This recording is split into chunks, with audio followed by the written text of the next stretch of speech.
Order order order. সমস্ত সাক্ষী ও প্রমাণের ভিত্তিতে আদালত এই সিদ্ধান্তে পৌঁছেছে যে আসামি তুহিনা খাতুনকে যাবজ্জীবন কারাদণ্ডে দণ্ডিত করা। জজ সাহেব, আপনার যা কিছু বলার আছে কাঠগড়ায় এসে বলুন। জজ সাহেব, ওটা আমার স্ত্রী। ও যা কিছু করেছে সব আমার ইশারায়। যা শাস্তি দেওয়ার আমাকে দিন, ওকে আপনি মুক্তি দিন। না যাচ্ছে, ও আমাকে খুব ভালোবাসে, তাই আমাকে বাঁচানোর জন্য মিথ্যে কথা বলছে। যা শাস্তি দেন আপনি আমাকে দিন।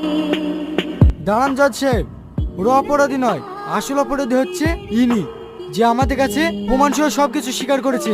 সবকিছু শোনার পর আদালত এই সিদ্ধান্ত নিল যে আসামি তুহিনা খাতুনকে বেকসুর খালাস দেওয়া হলো আর আসামি সামাদ শেখকে পুলিশ কাস্টাডিতে রাখার অনুমতি দেওয়া হলো। The court is adjourned. হ্যাঁ বাবা, তোরা সুখী হ। বৌমা, আমাকে ক্ষমা করে দিও। চলুন।